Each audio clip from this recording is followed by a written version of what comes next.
4 joints de culasse. Le premier qu'il fallait changer, le deuxième qui a pété, le troisième qui est arrivé plié, et le quatrième qui est arrivé un petit peu moins plié. Les lames de fer reprennent en première, les autres sont dans le rétro. Les lames de fer tout autour de la terre, elles font rugir la Peugeot 205, 205. Il faut réparer Louise, Margot et leur mécano. Eh ben non, je suis pas mécano. Les lames de fer 205 de l'enfer.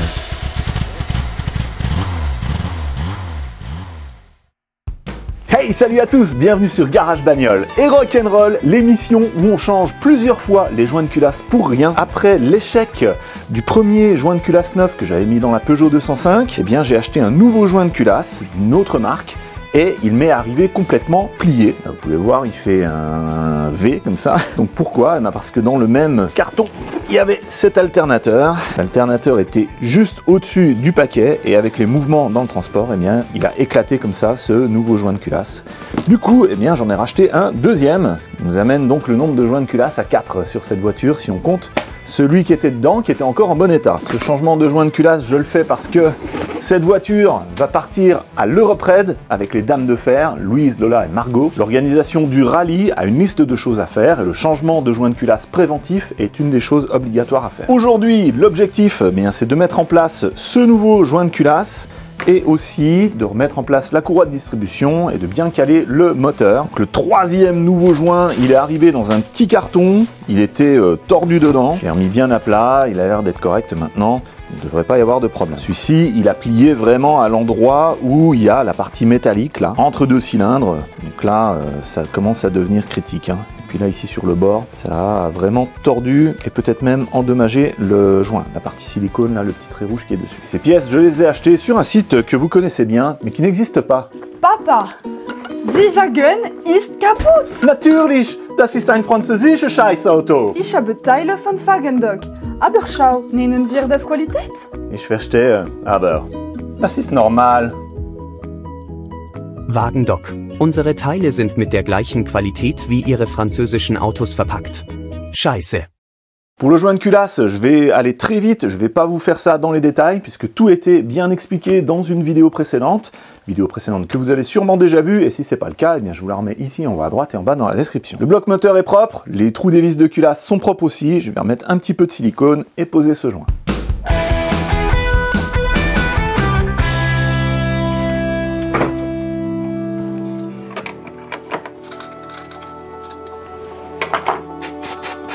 Copain nettoyant frein.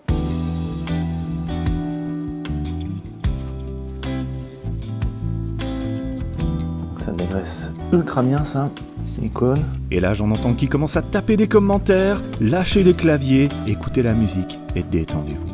C'est vraiment très peu. Et oui, vous n'avez pas la berlue, du silicone j'en mets partout, encore plus qu'avant. C'est pas mal, on nous donne une notice avec l'ordre de serrage. Donc sur celui-ci, c'est marqué top ici. On peut pas se tromper, on vérifie que tous les trous sont bien percés. Impeccable.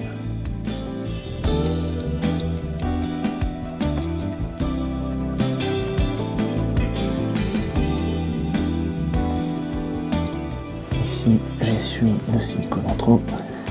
Je rajoute un peu de silicone ici. C'est le coin où il y a le plus de chances que ça finisse. Pareil, c'est vraiment un tout petit peu. Et là, voilà. Hop.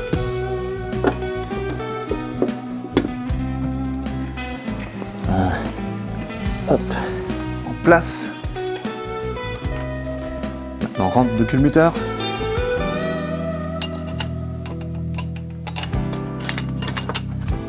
Alors les vis, je les réutilise, je les ai toutes mesurées et elles font 175 mm sous tête et la tolérance c'est jusqu'à 176 mm. Voilà, donc elles ont été serrées une fois, on peut les resserrer une deuxième fois. Ça va les rallonger encore un petit peu. Mais ça va, on est dans les specs. Voilà. Ça c'est bien rentré dans les guides, il faut que j'oriente l'arbre à cam, c'est ce trou là que je dois descendre un petit peu. Je vais chercher un forêt. Et dans une vidéo précédente, j'avais dit que c'était du 8. En fait, non, c'est du 10. J'espère que ça passe. Ça ne passe pas. Une vis. C'est du presque 10. Voilà. Allez, j'approche les vis.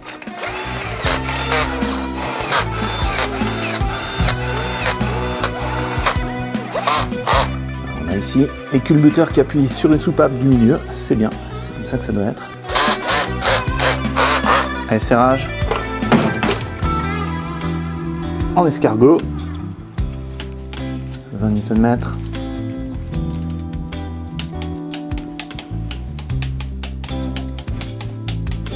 Serrage angulaire, première passe à 120 degrés.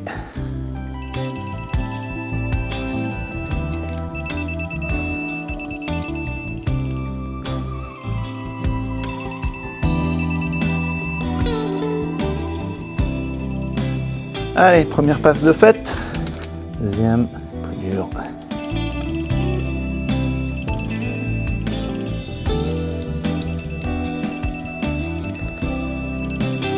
Allez, deux dernières.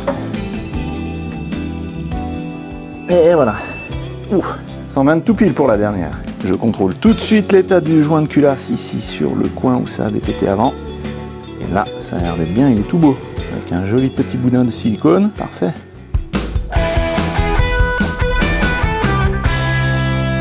Avant de remettre en place la courroie de distribution, je vais changer la vis de la poulie de Villebrequin que j'ai trouvée sur internet.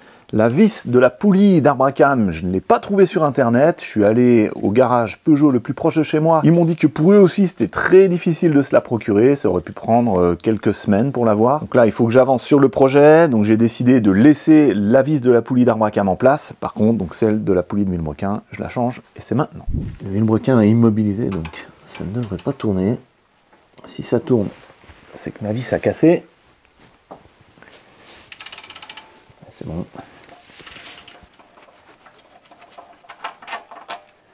Alors je compare l'ancienne vis à la nouvelle, elles sont identiques.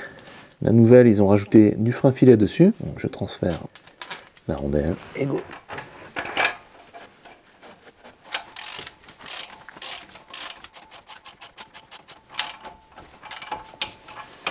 Serrage au couple. Voilà.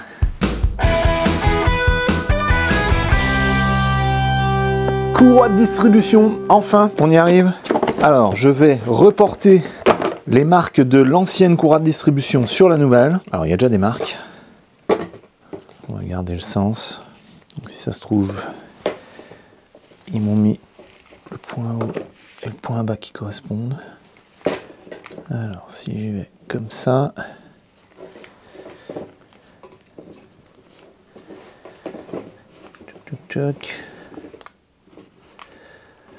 Ouais, on arrive pile à la marque du bas. Donc, mes marques étaient bonnes, hein.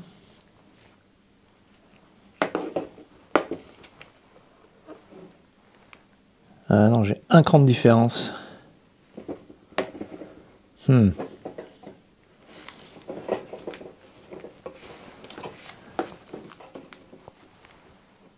Ouais, j'ai un cran de différence. Bon, ma marque du bas n'était pas forcément bien mise complètement en bas justement. Donc, ou alors, la courroie avait été remontée avec une dent décalée. Donc en fait, vous savez quoi, je ne vais pas reporter les marques. Parce que peut-être il y avait un problème. Hein. Peut-être qu'effectivement, on tournait avec une dent décalée. Ok. Alors dans le kit, qu'est-ce qu'ils m'ont donné d'autre? Des étiquettes et un nouveau galet tendeur. Alors, ce qui est très important, donc, c'est que l'arbre à cam soit bien calé. Là, c'est le cas. Il est pigé. Le volant moteur est pigé ici aussi. Donc, le Villebrequin ne peut pas tourner.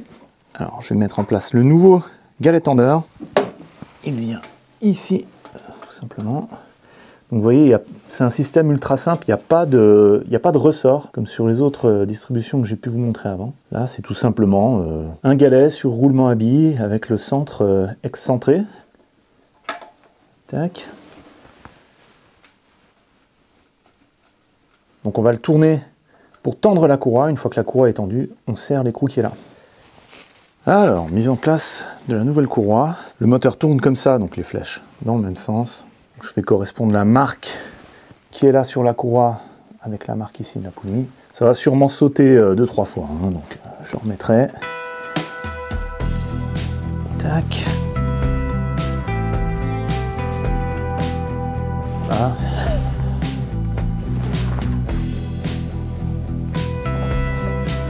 Ok, il faut vraiment commencer par le bas.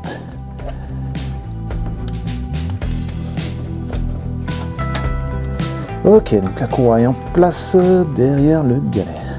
Là, la marque est bien mise. Là, à mon avis, il va falloir décaler d'une dent en bas. Ça ne va pas.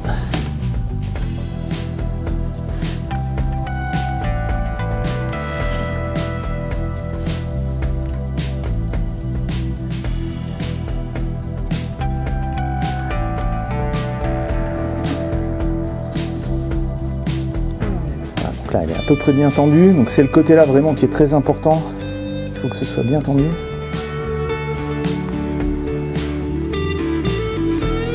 ça a l'air pas mal. On est déjà bien tendu. Maintenant, pour faire la tension de la courroie, donc on va tourner le galet tendeur. Et là, il faut un carré de 8. Donc j'ai ma clé à vidange qui fait ça. Pas terrible hein, comme outil, mais bon, je vais faire avec. Et il faut tourner dans le sens inverse des aiguilles d'une montre. Et c'est là comme ça qu'on va réussir à faire la tension. Bon, là avec mon outil, je suis assez bien embêté, donc je vais faire en 2 étapes. C'est pas l'idéal, hein, cette clé de vidange là, c'est pas l'outil adapté. Je vais ravancer là comme je peux le galet. Je vais serrer. Et maintenant, évidemment, je ne peux plus sortir ma clé. Oh. Bon, ça va pas, j'ai pas le bon outil.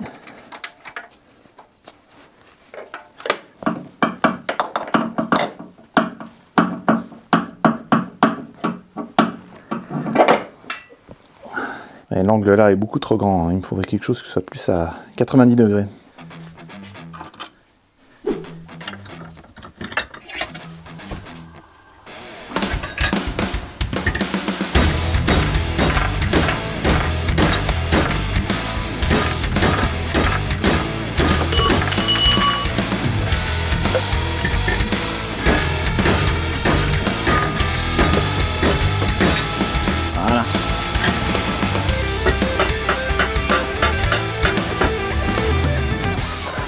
Maintenant ça va aller.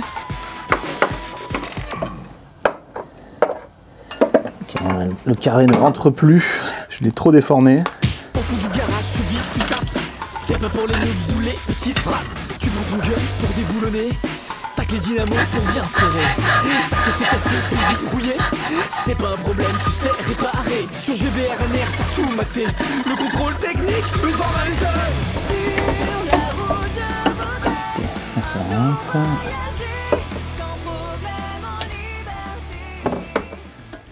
Alors, on va serrer comme ça.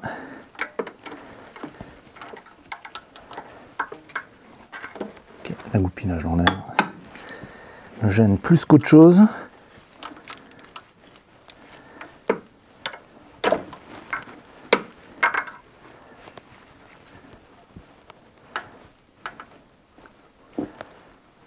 Ok. Donc maintenant, est-ce que j'arrive à mettre la clé là? Oui. Ok, donc j'ai enlevé la pige ici, l'arbre à cam. Je vais enlever la pige du volant moteur. Hop. Voilà. Donc, ici j'ai une note. Benjamin Workshop a ajouté un commentaire. Félicitations François, c'est sympa. Je vais utiliser une application qui est un fréquence-mètre. J'ai mesuré la distance ici au niveau des tangentes sur les bords des poulies. J'ai trouvé 30 cm approximativement. Là, elle m'a l'air d'être trop tendue. Donc on va voir, mesurer.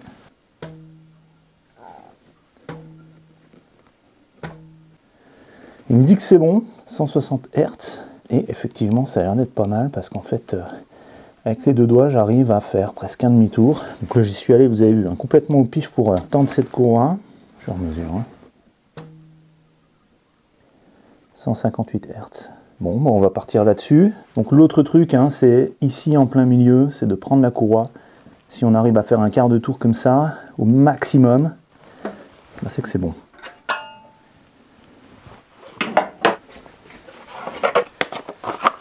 Ça sert au maximum à 22,6. Il faut 23 Nm. Donc, bah, je vais la mettre au max. Ça sera un petit peu en dessous.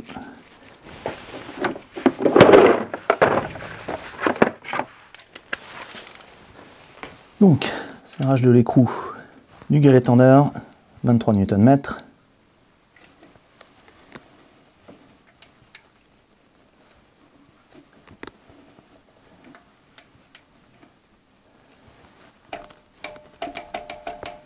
Voilà, là on est bon. Ok, bah, j'ai plus qu'à maintenant faire tourner le moteur. Je vais faire 2 tours et puis on verra bien ce que ça donne. Je vais essayer de voir si je peux vous montrer la marque là où elle arrive. Elle devrait être pile en dessous. Donc là vous la voyez, pas complètement à la verticale, mais ça correspond à la petite marque qui est là, que j'avais pas vue. Hein. Donc ici vous voyez une petite flèche et la marque de la courroie est juste en dessous. Donc là je pense que on est correctement calé. Bon, je vais chercher une clé de 22 pour faire tourner tout ça.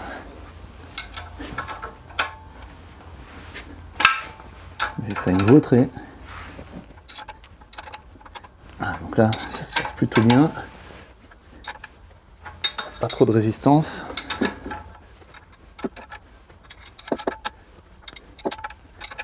Donc là, un premier tour. Le trou de pige arrive ici. Ça s'est bien passé, je continue.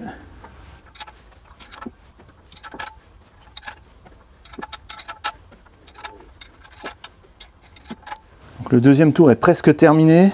Je remets en place la pige ici de Villebrequin. Je tourne. Voilà, là elle est rentrée. Et du coup, la pige ici en haut devrait rentrer toute seule aussi.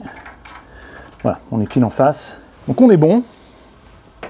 C'est correctement calé, il n'y a pas de dents de décalage. Voilà, on a toujours possibilité de faire un quart de tour.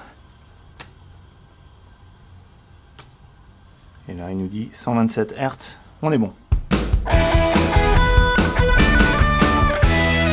Au niveau des marques que j'avais fait, sur l'ancienne courroie, là, celle du bas, je l'avais mise un petit peu au pif, hein, je l'avais mise verticalement. Donc là, on a vu qu'en fait, sur la poulie de Villebrequin, c'est un petit peu décalé, donc ça correspondait à une dent à côté. Donc voilà, mes marques n'étaient pas en face des repères, et c'est pour ça qu'il y avait du décalage. C'est pas parce que cette courroie-là avait été mal montée, il n'y avait pas de dent de décalage sur ce moteur.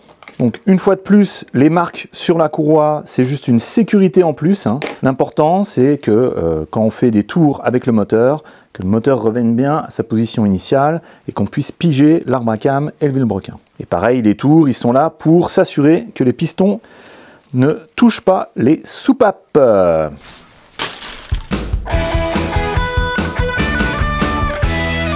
Voilà, donc deuxième nouveau joint de culasse mis en place. Celui-ci qui m'a été livré cassé, je vais essayer de le renvoyer et de me faire rembourser. Hein. Merci Wagendock. Courroie de distribution installée, correctement tendue. Normalement, la procédure officielle de Peugeot, c'est d'utiliser un petit outil, c'est une petite barre horizontale qu'on met dans le carré, et au bout, on suspend un poids de 1,5 kg. Donc par exemple, une bouteille d'eau, ça peut faire l'affaire, et ça, ça détermine la tension de la courroie. Et vous avez vu que finalement, avec une application sur smartphone, c'est beaucoup plus facile. Dans la description, vous trouverez le lien vers cette application mobile, vous trouverez aussi bien sûr tous les liens vers les outils et les produits que j'ai utilisés dans cette vidéo. Pour le prochain épisode, je vais régler le jeu aux soupapes, ça va être intéressant, on va faire quelque chose de précis, de minutieux, on va aller au dixième de millimètre. Donc pour ne pas manquer cet épisode, pensez à vous abonner et à activer la cloche. En attendant qu'on se revoie, je vous laisse ici la playlist de ce projet Les Dames de Fer. En dessous, un épisode aléatoire que YouTube a choisi pour vous. Moi, c'est François. Je vous dis à la prochaine sur Garage Bagnole et Rock'n'Roll.